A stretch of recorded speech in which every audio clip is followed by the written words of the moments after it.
Good morning, class. This is Mohammad Moin. Hope all you are well. In the previous lecture, we have to discuss mode of the data by empirical formula and by directly. So we have discussed the mode of the data in the previous video, but in that video, we have find the mode of ungrouped data. Whenever the data is given to you in a ungrouped form. So by both the forms we have to directly find the mode, and we have already done by empirical formula. But today we have to discuss when the data is given to you in a tabular form and we have to find the mode. तो first of all we have to in this question जैसे हमें कुछ दिया हुआ है कि first of all you have to find median mean and using empirical formula calculate its mode. So this type of question basically in your book it is given in your book. So we have to do this type of sums today. So we have already completed exercise 21C till question number 2. आज हम करेंगे discuss after the question number 2 from the exercise 21C of class 7th RS Agarwal. So this is the last exercise of this chapter and last 3 questions are left. So the table is given to you in the tabular form, and first of all we have to find the median and the mean. तो हम पहले discuss कर लेते हैं कि what is the empirical formula and how to find mode by empirical formula. तो empirical formula is mode equals to 3 median minus 2 mean. So when you are going to find the mode by empirical formula, so it is necessary, or you can say it is compulsory, you have to find median and mean of the data. If you are unable to find, अगर आप ये find नहीं कर पाएंगे तो it is difficult to find the mode by empirical formula. So it is compulsory, it is necessary to find the median and then mean. Then you have to find the mode by empirical formula. So today we are going to discuss about this. So first of all, we are discussing the question number 3 of exercise 21C. So I am writing here exercise 21C, question number 3. ठीक है, the table is given to you. If the table is given to you in a raw form or not in ascending or not in descending form, so first of all you have to convert in ascending or descending form. So question number 3, in the question number 3 the values are given to us in the ascending order. तो हम इसको rows की form में दिया, we have to make as a column wise. Like in the first column we have to write daily wages. ठीक है, in the second column we have to write number of workers. मेरे पास थोड़ा board छोटा है, मैं इसको नीचे लिख लेता हूं, just a minute. Daily wages means that they earn per day. Second, number of workers, then how many workers earns money. ठीक है, तो first of all I am going to write the values in it. उसके बाद हम देखेंगे आगे हमें क्या राइट करना है, उसके अकॉर्डिंग वन बाय वन हम चलते रहेंगे. ठीक है, तो in this we have to write firstly जो गिवन वैल्यूज है. फर्स्ट है 30, the wages in the form of rupees, या आपको रुपीज की फॉर्म में गिवन है. इसको हम एक्स बोलते हैं या एक्स आई, और फ्रीक्वेंसी को एफ आई बोलते हैं. ठीक है, ये आपको याद रखना है, x I and F I. तो ये हो गया हमारा 300, 375, 450, 525 एंड 600. ठीक है, दिस वन इज 6, 8, 9, 12 एंड 10. तो एक टैबुलर डेटा गिवन है, आपको पता होगा when the data is given in the form of table, तो एक मीन निकालने का दूसरा फॉर्मूला होता था. First of all we have to multiply X I into F I, और फॉर्मूला था sigma F I into X I upon sigma F I. आपको याद आ रहा होगा टेबुलर फॉर्म के लिए. तो मीन निकालने के लिए वही वाला फॉर्मूला अप्लाई होगा. But in this question first of all we have to find the median. पहले हमें मीडियन फाइंड आउट करनी है. तो whenever we are going to find the median, तो हमें क्या याद है कि लास्ट हमने एक्सरसाइज में पढ़ा था कि मीडियन फाइंड करने के लिए for tabular data we require to find CF, means cumulative frequency. तो मैं शॉर्ट फॉर्म में लिख देता हूं इसको CF, that is called cumulative frequency.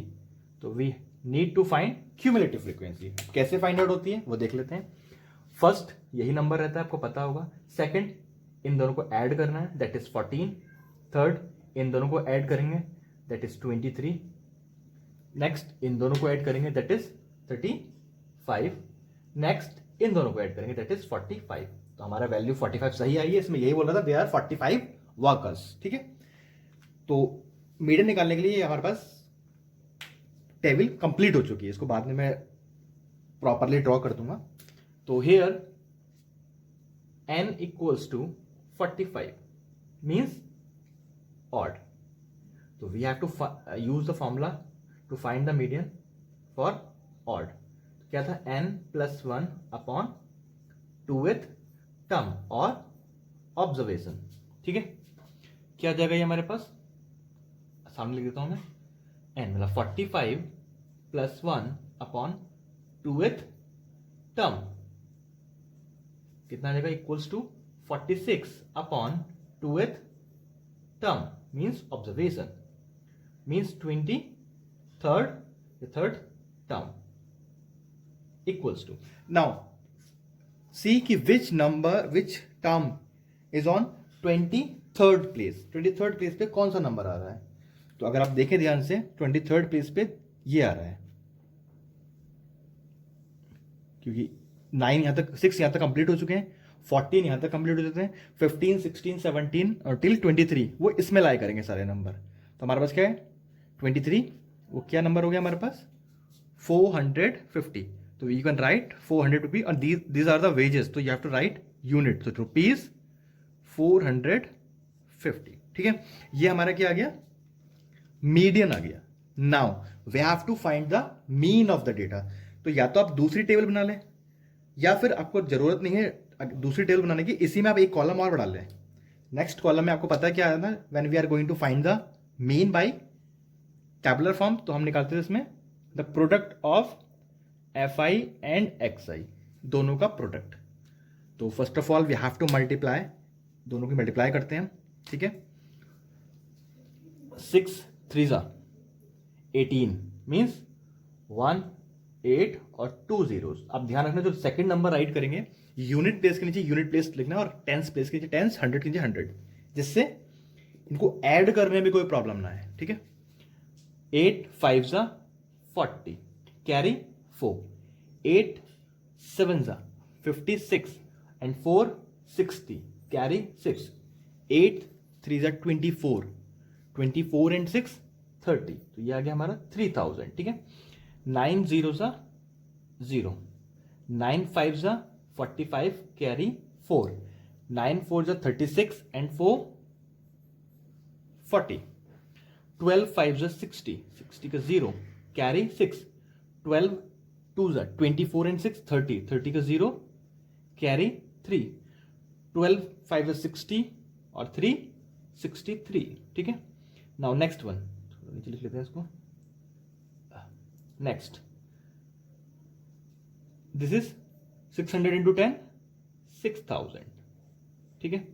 Now अब मैं टेबल को क्लोज कर देता हूं जस्ट लाइक दिस. ठीक है. You have to use the proper ruler scale, आपको यूज करना है फॉर ड्राइंग दिस. ठीक है. इसको बंद कर देंगे जस्ट लाइक दिस. इस तरीके से बंद कर देना है पूरा. You have to use ruler, और रूलर यूज करना है. ये बंद हो गई. ठीक है. You have to do just like this.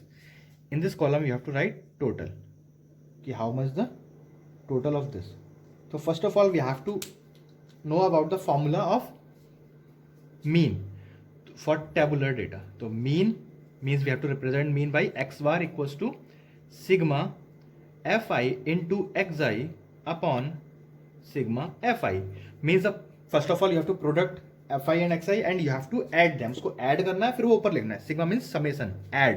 तो add कर लेता हूँ मैं इसको. सम कितना आएगा देख लेते हैं थोड़ा सा हम इसको ऐड करके. 0 5 8 और 3 11 कैरी 1 1 ये आ गया 2 3 5 9 15 21. तो 2150 and you have to add this one as well. तो ये इसके इक्वल ही था, तो यहाँ पे ले देंगे 45. तो मैं इसे ऐड कर रहा हूँ, देखिए ध्यान से ऐड हो चुका है. अब now put the values 1150 upon 45. ठीक है, आपको टेबल नहीं आती होंगी इतनी बड़ी, कोई प्रॉब्लम नहीं है. आप स्मॉलर नंबर से डिवाइड कर सकते हैं. First of all I am going to divide by 5. 5 9 ज़ा 45, 5 4 ज़ा 20, 1 बचा, 5 2 ज़ा 10, 1 आ गया, 5 3 ज़ा 15 और 0 का 0 हो गया. Now you can cut with, किससे काट सकते हैं? 9 से. 9 1 ज़ा 9, 9 4 ज़ा 36, 63 हो गया. ठीक है, 9 7 ज़ा तो 470. तो मीन कितना आ गया हमारे पास? अब देख रहे हो ध्यान से, मीन इक्वल्स टू ₹470. देखो अप्रॉक्सीमेटली इसी के इक्वल आया है. तो वैल्यूज आपस में थोड़े आसपास ही लाया करती हैं. अब हमारे पास दोनों वैल्यूज आ चुकी हैं. अब हमें क्या करना है? We have to find mode by empirical formula.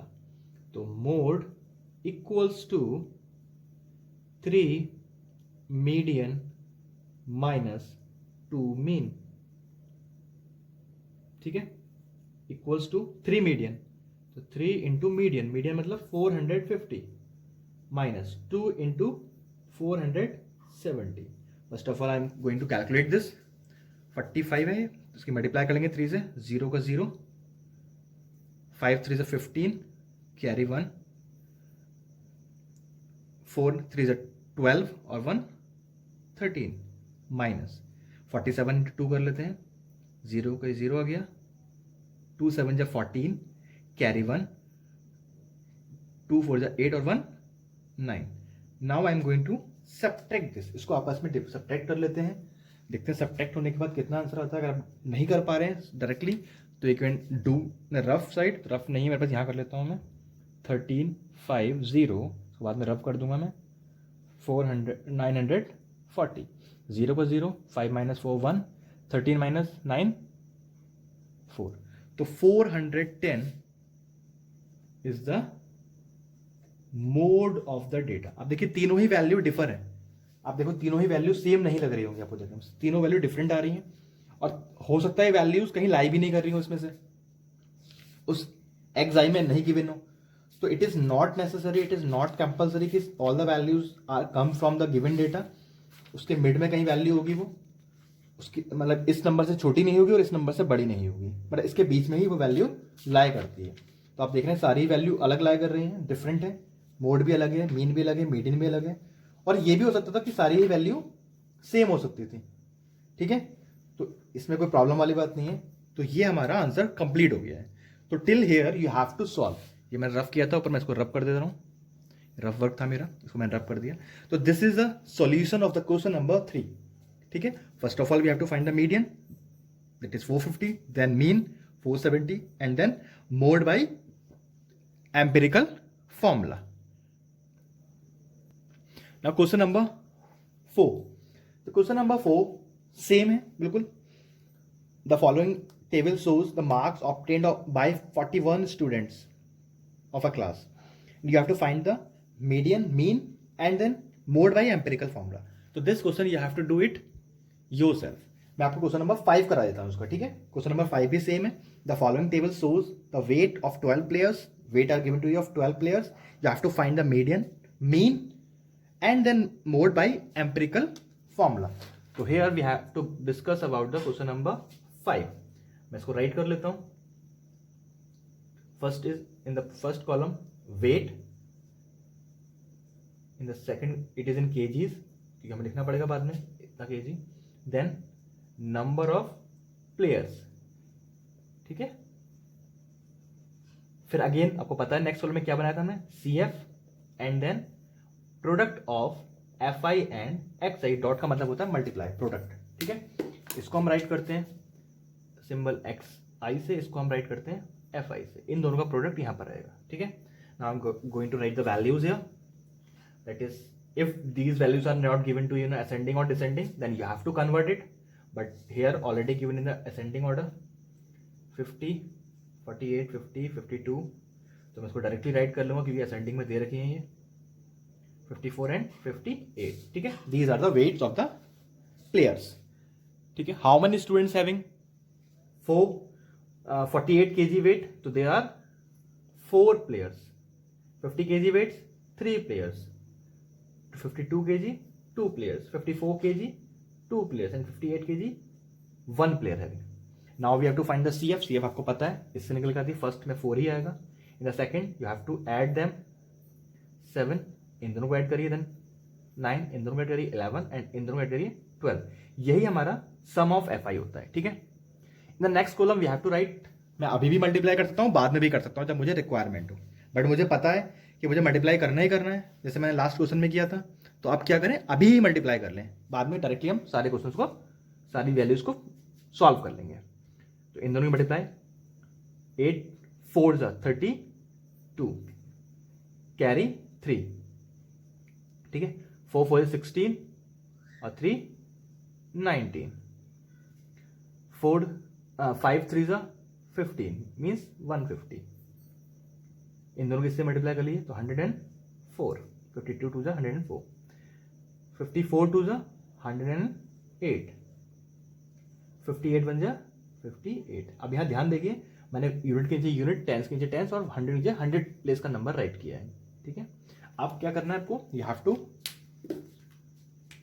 Draw the lines, इसको कॉलम फॉर्म में ड्रॉ कर दे, टैबुलर फॉर्म में ड्रॉ कर दें इसको, just like this. You have to use the ruler, ठीक है, तो रूलर यूज करना है यहाँ पे, just like this. In the last column you have to write here total, कि what is the total of this, इसका टोटल क्या आएगा, ठीक है। जहां तक हमें रिक्वायरमेंट है टोटल की, वो हम राइट कर लेंगे। तो इसका टोटल आपको पता है, ये 12 ही आना है, इसका टोटल हम कर लेते हैं, ठीक है। 2 यहाँ देखिए 8 2 10 10 एंड 8 18 एंड 4 22, कैरी 2, ये आ गया 11 16 21, कैरी 2 2 3 4 5 6, तो 612 इज द वैल्यू। तो first of all we have to find what, median. तो हमें देखना पड़ेगा पहले value of n is what here, तो n equals to 12 means even, तो we have to use here the formula of even number, even का लगाएंगे हम फॉर द मीडियन। आपको पता है मीडियन इवन के लिए क्या होता है, n upon 2th term plus n upon 2 plus 1 term. थोड़ा सा फॉर्मूला लेंथी होता है, तो आपको याद भी रखना है, वैल्यू फॉर्मूला भी याद रखना है, ठीक है। अपॉन 2 आ गया, now put the values, 12 upon 2th term plus 12 upon 2 plus 1th term upon 2, ठीक है। सॉल्व कर लेते हैं। 6th टर्म, यहाँ 6 प्लस 1 7th टर्म अपॉन 2, ठीक है। तो आपको इन दो को ऐड नहीं करना है, इन दो की जो प्लेस पे वैल्यूज आ रही है उन्हें ऐड करना है। तो which number comes at 6th place and which number comes at 7th place. अब देखिए 4 प्लेस तक यहाँ नंबर कंप्लीट हो चुके हैं, तो 5 6 7 इसी के अंदर लाई कर रहा है। तो इसमें कौन सा नंबर लाई कर रहे हैं, कौन सी प्लेस के लाई कर रहे हैं, 5 6 और 7 इसी में आ रहे हैं, ठीक है। तो इसमें ही लाई कर रहा है आपका 6 एंड 7, बोथ इसी में आ रहे हैं, आपके दोनों नंबर इसी के अंदर लाई कर रहे हैं। तो मैं लिख लेता हूं, दोनों में क्या आएगा 50 आएगा, दोनों केसेस में 50 अपॉन 50 प्लस 50 अपॉन 2, तो कितना हो गया ये 100 upon 2 means 50 kg. This is a median of this. ठीक है. Now we have to find the mean. Mean होता है x bar equals to sigma fi into xi upon sigma fi. So we have to put the values here. The values are, the sum of this is 612 upon 12. Divide कर लेते हैं. 12 1 जा 12, 12 5 जा 60, 1 बजा 12 1 जा 12, 51 kg. तो आपके पास मीन भी आ गया, मोड भी आ गया, सॉरी मीन भी आ गया, मीडियन भी आ गया. Now we have to find the mode by empirical formula. 3 median minus 2 mean. I'm going to put the values here. The values are 3 into 50 minus 2 into 51. This one is 150 minus 102. तो equals to कितना आ जाएगा देखिए solve करके. If we are going to subtract this, तो 48 kg, क्योंकि these are the weights, तो we have to write the units. इतना kg. तो we have given here now. If we have find this value, तो आपने देखा होगा मैं पहले मीडियन निकाला, फिर मीन निकाला, देन मोड. तो median is 50, mean 51 and mode 48. So this is a solution of this question. Hope all of you understand. So you have to do the question number 4 yourself. Thank you.